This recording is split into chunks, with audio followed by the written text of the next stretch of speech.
El vidente, capítulo 12. El rol de la intimidad en los cielos abiertos. Jacob huía por su vida. Su hermano Esaú estaba determinado a matarlo. ¿Por qué derramar sangre entre hermanos? Primero, Jacob había engañado a Esaú para obtener la primogenitura por un plato de lentejas. Segundo, Jacob había engañado a su padre Isaac, robándole la bendición que por derecho le pertenecía a Esaú como primogénito. Jacob, cuyo significado es suplantador o engañador, hacía juego con su nombre. 2 veces engañado por su hermano, Esaú juró hacerle pagar a Jacob con su vida. Este es el mismo Jacob que más tarde lucharía con el ángel, que muchos eruditos creen fue la preencarnación de Cristo. El Señor permitió que Jacob pensara que había ganado y que ganando obtenía la bendición de Dios. Esta bendición cambió su vida y con esto vino un nuevo nombre también. Jacob, el engañador, se convirtió en Israel, el príncipe de Dios. Salió de la lucha con una marca de por vida, una renguera permanente a causa de que el ángel le dislocó la cadera. Con esta marca, Israel fue camino a convertirse en el padre de una nación que bendijo al mundo entero. 12 tribus se levantaron de sus lomos. El sueño de una vida. Sin embargo, todo eso sucederá en el futuro. En ese momento, Jacob era un joven que huía asustado. Dejó atrás Beerseba, en la parte sur del desierto que alguna vez sería territorio de Israel, y viajó hacia Harán, la tierra de su madre Rebeca. La noche estaba cayendo. Jacob se sentía cansado y buscaba un lugar donde dormir. No tenía idea de lo que estaba por ocurrir con su vida, sin hablar del impacto eterno que tendría. Y llegó a un cierto lugar y durmió allí, porque ya el sol se había puesto, y tomó de las piedras de aquel paraje y puso a su cabecera, y se acostó en aquel lugar, y soñó, y aquí una escalera que estaba apoyada en tierra, y su extremo tocaba en el cielo. Y aquí ángeles de Dios que subían y descendían por ella, y aquí Jehová estaba en lo alto de ella, el cual dijo: Yo soy Jehová, el Dios de Abraham tu padre, el Dios de Isaac. La tierra que estás acostado te la daré a ti y a tu descendencia. Será tu descendencia como el polvo de la tierra, y te extenderás al occidente, al oriente, al norte y al sur, y todas las familias de la tierra serán benditas en ti y en tu simiente. He aquí yo estoy contigo, y te guardaré por donde quiera que fueres, y volveré a traerte a esta tierra, porque no te dejaré hasta que haya hecho lo que te he dicho. Génesis 28, 11 al 15. Jacob se detuvo para pasar la noche en un lugar tan árido que la única cosa que pudo encontrar como almohada fue una piedra. Aún esto es un símbolo profético.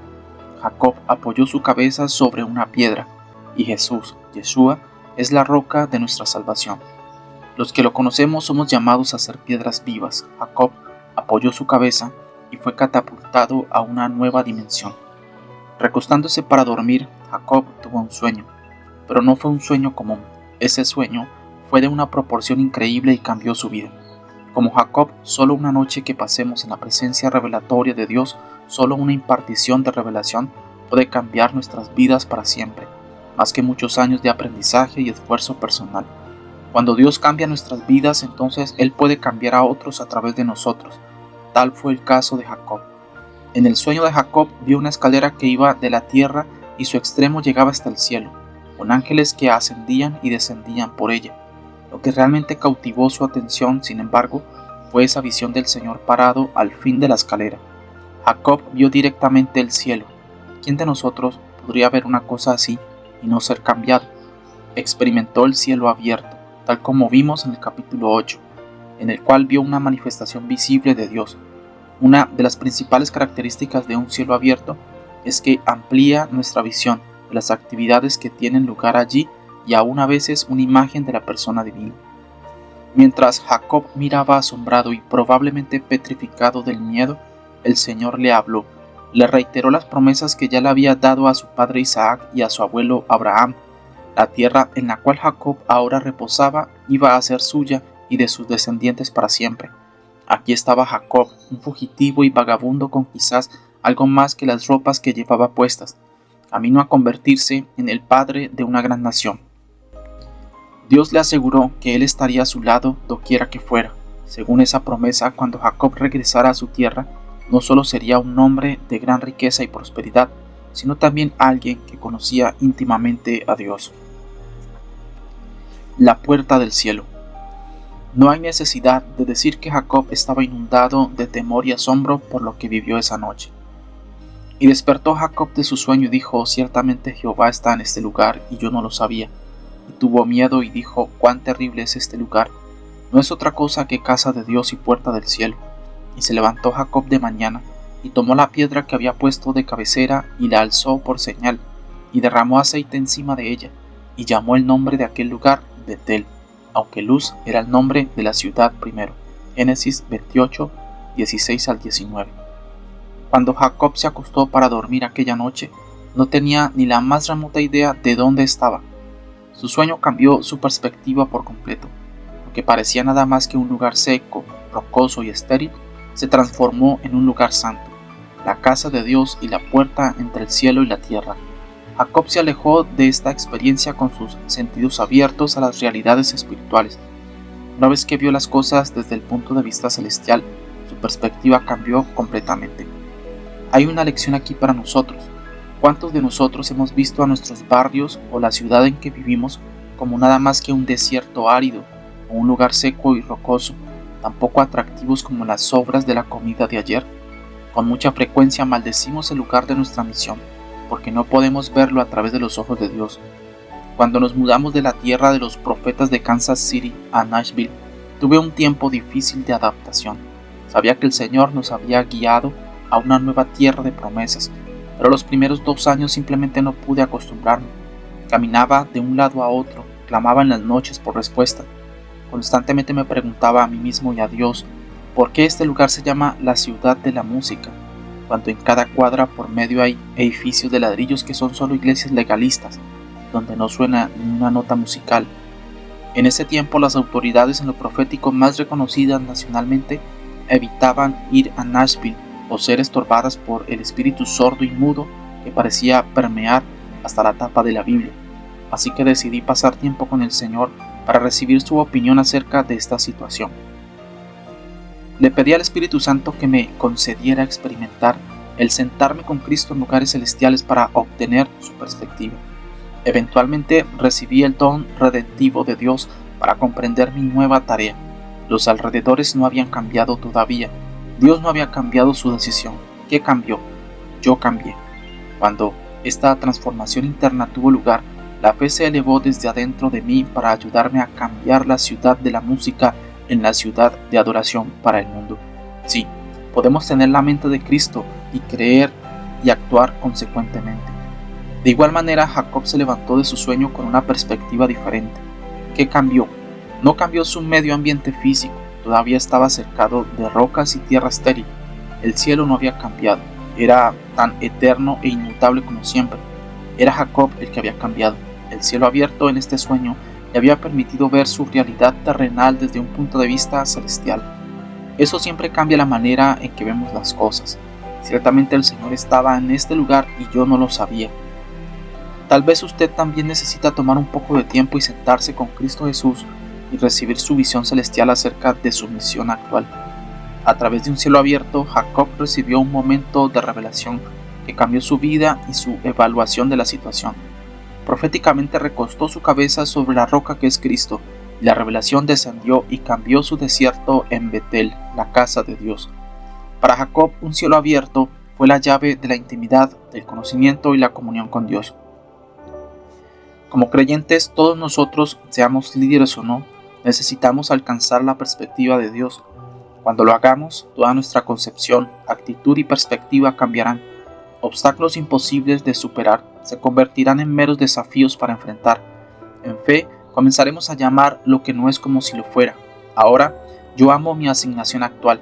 Es uno de los más grandes privilegios que me fueron concedidos. Sí, la ciudad de la música será la ciudad de la adoración para el mundo. Jacob llamó al lugar donde estaba la puerta del cielo. Esa es una buena descripción de un cielo abierto. Una puerta al mundo espiritual para que los mortales puedan mirar dentro. Esto nos sugiere una pregunta interesante.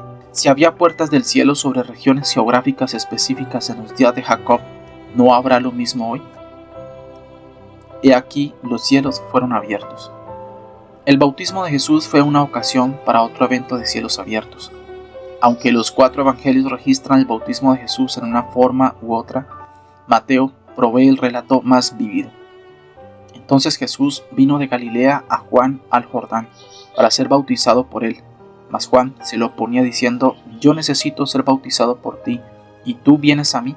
Pero Jesús le respondió: deja ahora, porque así conviene que cumplamos toda justicia.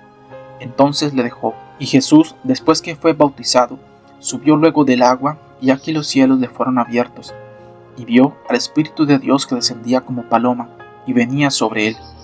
Y hubo una voz de los cielos que decía: este es mi Hijo amado, en quien tengo complacencia. Mateo 3, 13 al 17. Las palabras en este pasaje indican que Juan, al igual que Jesús, vio los cielos abiertos y al Espíritu descender en forma de paloma, y oyó la voz desde lo alto. Esta experiencia de cielos abiertos le impartió a Juan información que de otro modo nunca hubiera alcanzado.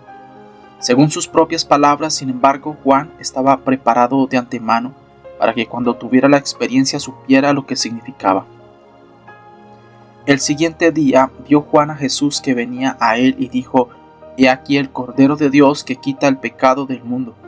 Este es aquel de quien yo dije: después de mí viene un varón, el cual es antes de mí, porque era primero que yo, y yo no le conocía.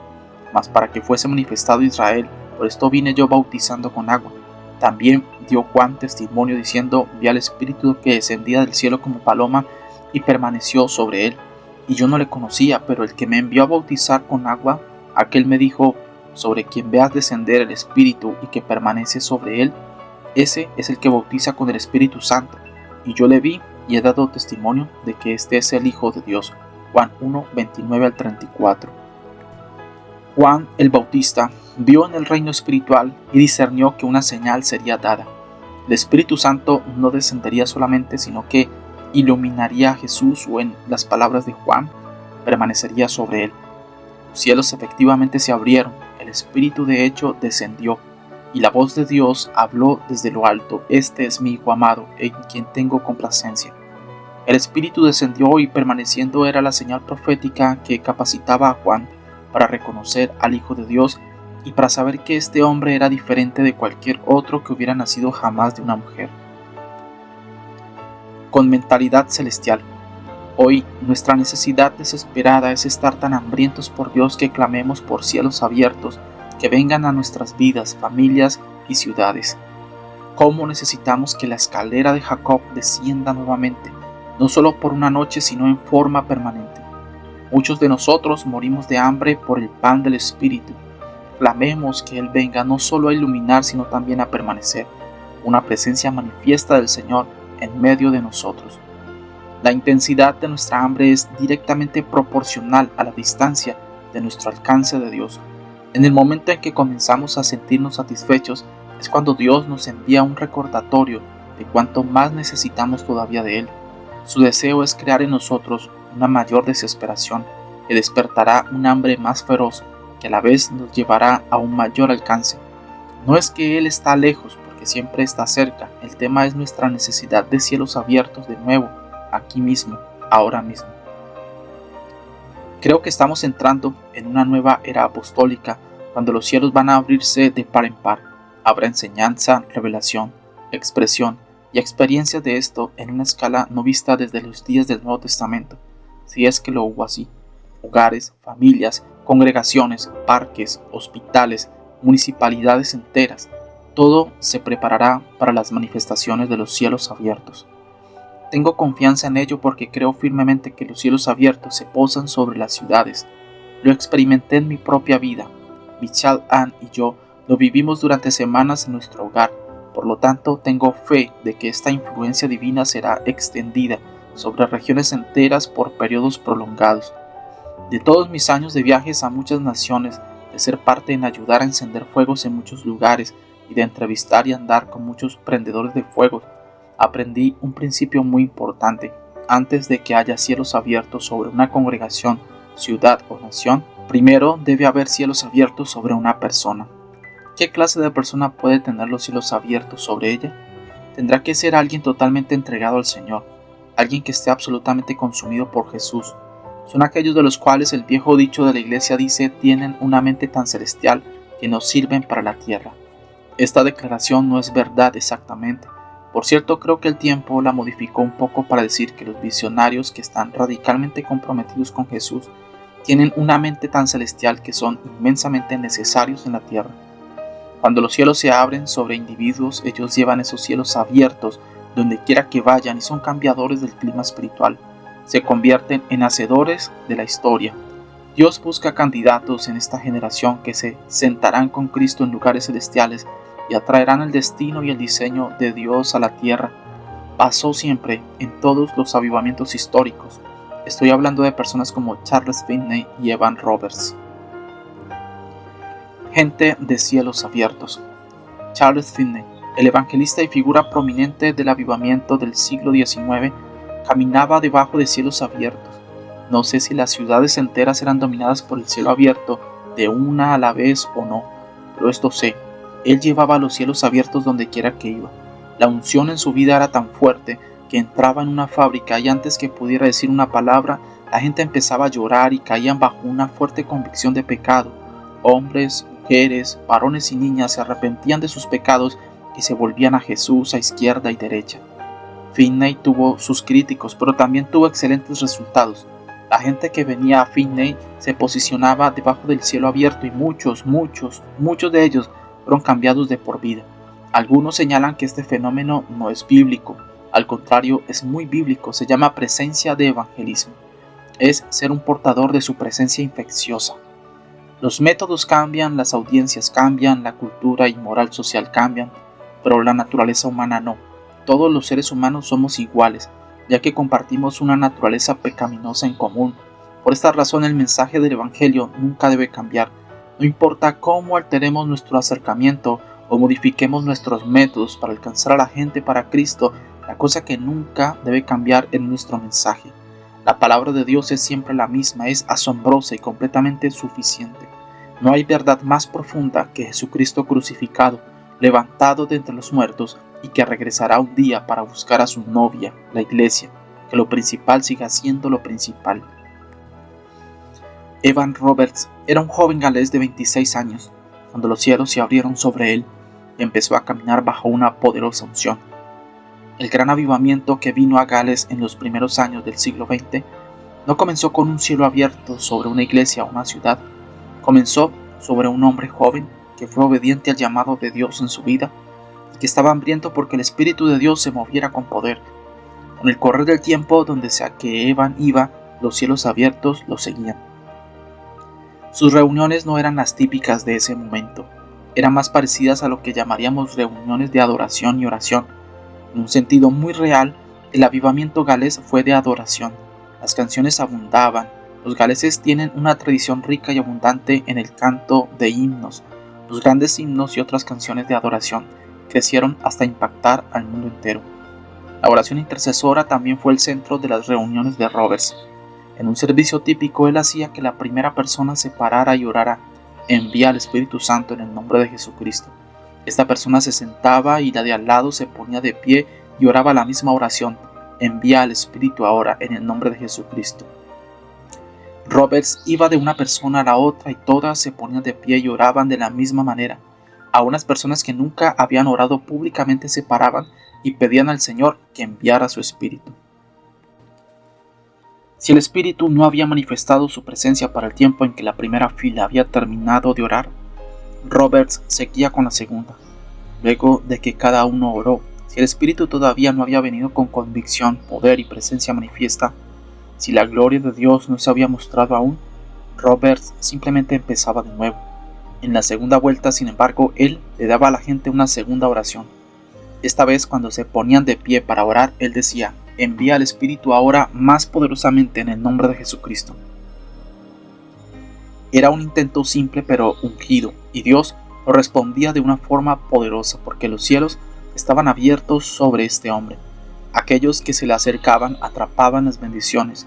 La historia fue cambiada, el clima espiritual se volvió de frío a cálido. No mucho tiempo antes de que el avivamiento estallara, Evan Roberts pasó varios meses en una escuela bíblica en el norte de Gales, donde oyó a un joven evangelista llamado Seth Joshua. En un punto Seth oró: Señor, doblega la iglesia para salvar al mundo. Cuando Evan Roberts oyó esa oración, una flecha de Dios le traspasó el corazón y le puso una carga por Gales y por el mundo. La intimidad con Dios es la clave para los cielos abiertos. Señor, doblega la iglesia. Doblega la iglesia sobre una región. Doblega la iglesia para salvar al mundo. Dobléganos, Señor. No podemos permitirnos volvernos resistentes a Dios.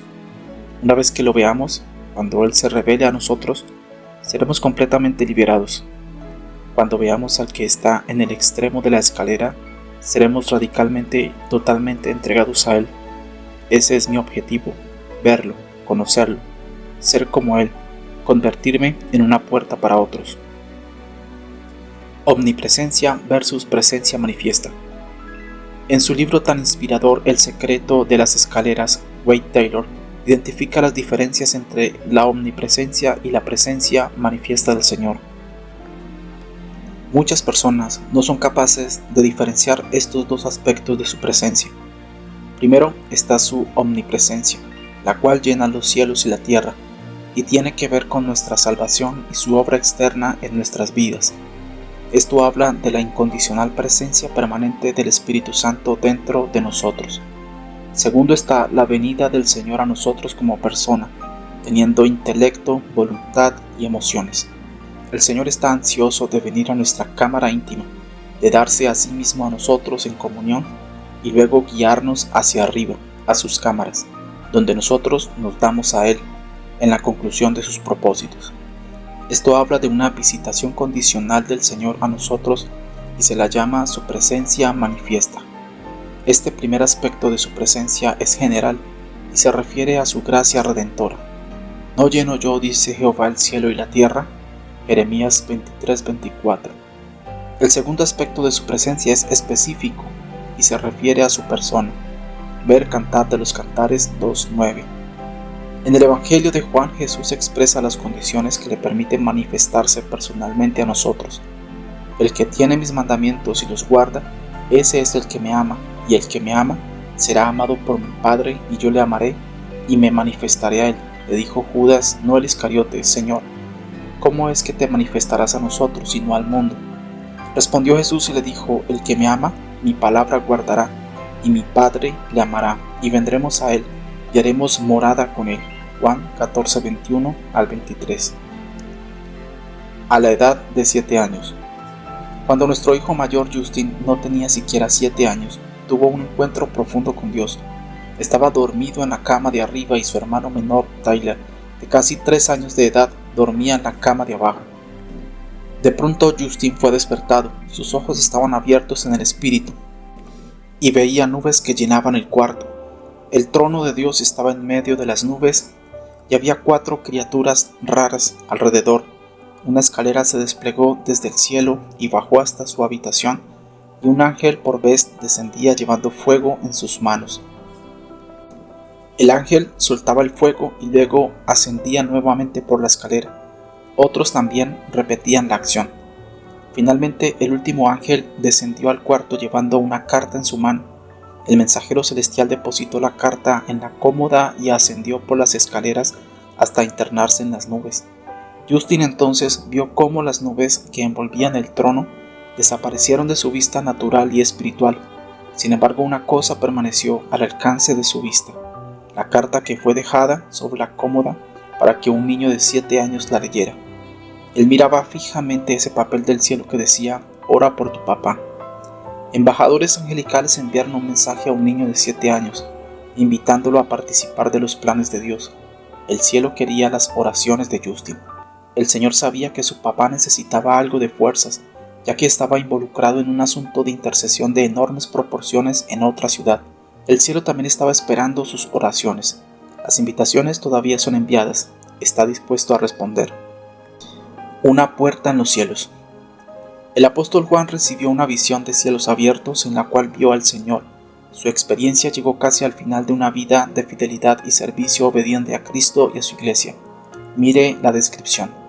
Después de esto miré, y aquí una puerta abierta en el cielo, y la primera voz que oí como de trompeta, hablando conmigo, dijo: sube acá, y yo te mostraré las cosas que sucederán después de estas. Y al instante yo estaba en el Espíritu, y aquí un trono establecido en el cielo, y en el trono uno sentado, y el aspecto del que estaba sentado era semejante a piedra de jaspe y de cornalina, y había alrededor del trono un arco iris, semejante en aspecto a la esmeralda. Apocalipsis 4, 1-3. Jacob vio al que estaba de pie al final de la escalera. Juan vio al que estaba sentado sobre el trono. Este Juan, el discípulo amado, es el mismo que recostó su cabeza sobre el pecho de Yeshua, el Mesías, en la última cena, el que escuchó cada latido del corazón de Dios, el que oyó la respiración del Maestro, en lo natural y en lo espiritual, como neuma o viento del Espíritu Santo. Este Juan es conocido como el discípulo que Jesús amaba. Juan el amado es el único discípulo que se menciona por su nombre que estaba a los pies de la cruz, luego de que los otros huyeron. ¿Por qué Juan estuvo junto a la cruz? Me pregunto si la intimidad tuvo algo que ver con este soportar y permanecer en medio del dolor. Oír el latido del corazón de Dios arruinó a Juan para toda la vida, porque nunca pudo volver a ser el mismo, luego de captar el ritmo de ese corazón divino. Desde hacía mucho el corazón de Juan comenzó a latir en unión con el corazón de Dios mismo, y ahora los dos corazones latían al unísono juntos, estaban en acuerdo. Este acuerdo, la unión del Espíritu Divino con el ser humano en una vasija de barro, es lo que los viejos escritos de los cristianos místicos llaman la gran unión con Cristo. Muchos creyentes buscan solo la intimidad, mientras que otros buscan solo las almas.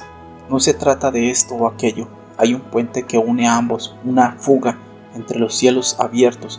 Una poderosa visión del Todopoderoso produce una pasión intensa por alcanzar a las almas. La intimidad indefectiblemente conducirá a la evangelización. Abra la puerta. En Apocalipsis 4:1 Juan dice: después de esto miré, y aquí una puerta abierta en el cielo. ¿Después de qué esto? Como la Biblia fue dividida en capítulos y versículos mucho después de que fuera escrita, es lógico mirar en el capítulo anterior para ver a qué se refería Juan. El capítulo primero de Apocalipsis relata la visión inicial de Juan mientras estaba en el Espíritu, en el día del Señor. Los capítulos segundo y tercero contienen mensajes del Señor a las 7 iglesias del Asia Menor: Éfeso, Esmirna, Pérgamo, Tiatira, Sardis, Filadelfia y la Odisea. El mensaje revela la condición espiritual de cada iglesia, buena o mala. La Odisea, la séptima iglesia, fue descrita como tibia, ni caliente ni fría. Apocalipsis 3:16. Y el Señor amenaza con vomitarla de su boca. Sin embargo, solo 5 versículos más adelante, Él da una gloriosa promesa a todos aquellos que escuchan y obedecen. He aquí yo estoy a la puerta y llamo. Si alguno oye mi voz y abre la puerta, entraré a él y cenaré con él y él conmigo. Apocalipsis 3:20. ¿Delante de cuál puerta está parado Jesús? Este es un mensaje profético apostólico, un mensaje celestial para enviar a una iglesia en una ciudad. No es una palabra escrita solo para un individuo.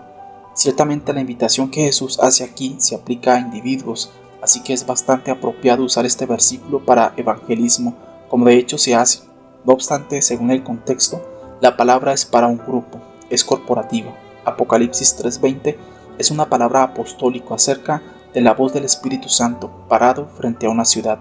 Es una palabra transformadora de ciudades, donde Jesús dice en efecto: estoy a la puerta de la Odisea. Muchos estudiosos bíblicos creen que la era presente de la iglesia es la de la era laodiceana, caracterizada ampliamente por las actitudes tibias de las iglesias y los creyentes individuales.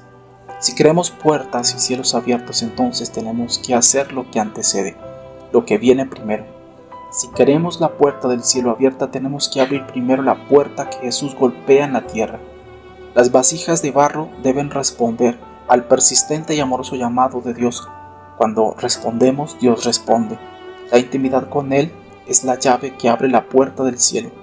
Comienza con cada uno de nosotros como individuos.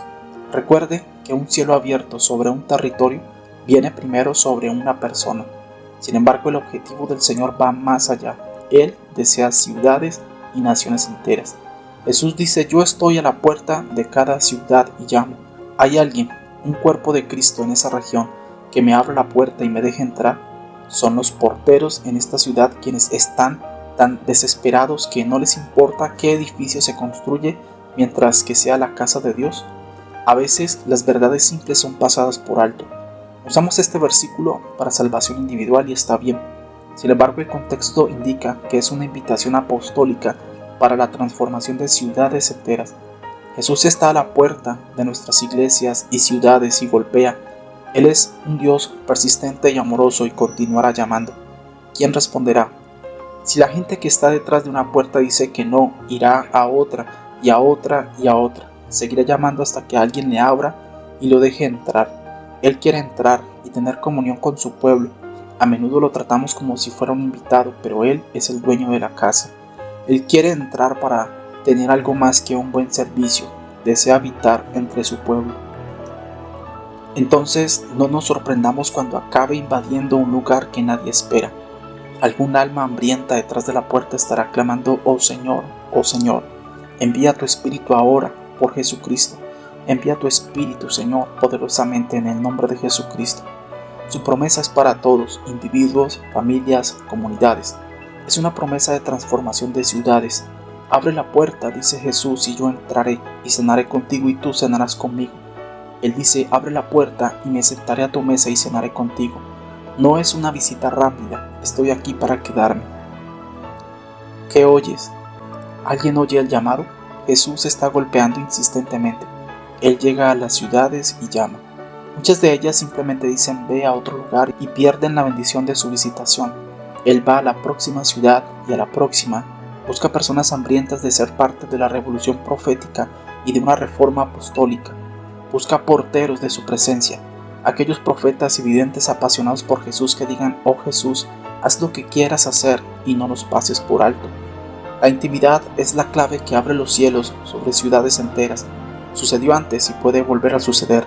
Creo firmemente que sucederá de nuevo. Jesús no dejó de llamar después de que Apocalipsis 3:20 fue escrito.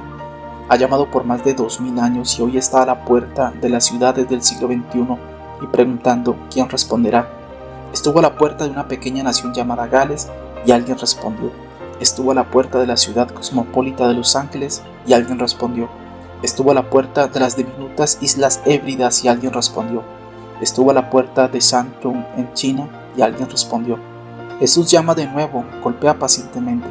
Le hago la pregunta a usted: ¿cómo le responderá al hombre que golpea a la puerta de su ciudad? Porque yo estoy a la puerta y llamo. Si habrá algún portero que me deje entrar. ¿Oye usted lo que oigo yo? ¿Qué hará? ¿Ignorará el llamado hasta que él se vaya? ¿O abrirá la puerta y dirá como Josué: yo y mi casa serviremos a Jehová? En nombre de la ciudad que representamos, te abrimos la puerta, Señor. Entra, siéntate con nosotros, come con nosotros y ten comunión con nosotros. Que los cielos se abran sobre este lugar, sobre esta casa, sobre esta ciudad, y que la bendición y el poder de nuestro Padre Celestial se derrame para bendición del pueblo. Que así sea, Señor. El propósito del vidente. Entonces, ¿cuál es el propósito del vidente? Como todos los verdaderos videntes de antaño, debemos llegar alto. Debemos mirar hacia el cielo. Debemos buscar apasionadamente la invitación de Dios. Juan el amado lo dijo de este modo, como está escrito en Apocalipsis 1, 9 al 17. Yo, Juan, vuestro hermano, y copartícipe vuestro en la tribulación, en el reino y en la paciencia de Jesucristo, estaba en la isla llamada Patmos por causa de la palabra de Dios y el testimonio de Jesucristo. Yo estaba en el Espíritu en el día del Señor, y oí detrás de mí una gran voz como de trompeta que decía: yo soy el Alfa y el Omega, el primero y el último. Escribe en un libro lo que ves y envíalo a las 7 iglesias que están en Asia: a Éfeso, Esmirna, Pérgamo, Tiatira, Sardis, Filadelfia y Laodicea. Y me volví para ver la voz que hablaba conmigo, y vuelto vi 7 candeleros de oro, y en medio de los 7 candeleros a uno semejante al Hijo del Hombre, vestido de una ropa que llegaba hasta los pies y ceñido por el pecho con un cinto de oro. Su cabeza y sus cabellos eran blancos como blanca lana, como nieve, sus ojos como llama de fuego, y sus pies semejantes al bronce bruñido, refulgente como en un horno, y su voz como estruendo de muchas aguas. Tenía en su diestra 7 estrellas, de su boca salía una espada aguda de 2 filos, y su rostro era como el sol cuando resplandece en su fuerza. Cuando le vi, caí como muerto a sus pies. Apocalipsis 1, 9 al 17. Si hay videntes verdaderos en la tierra hoy, y seguramente los hay, entonces debemos tener un enfoque claro. Debemos ver a Jesús. En todo nuestro ver, seamos como Juan el Amado. Entremos en el Espíritu y soltemos el verdadero espíritu profético que revela el testimonio de Jesús. Apocalipsis 10:19. Él es a quien deseo ver. Él es por quien mi corazón gime y suspira. Él es la meta y el premio de mi vida. Que la llave de la intimidad abra las puertas de nuestros corazones, familias, congregaciones, ciudades y naciones. Que el poder profético de las visiones, los sueños y los cielos abiertos aumente, porque el objetivo de todo vidente es revelar a Jesucristo a la humanidad.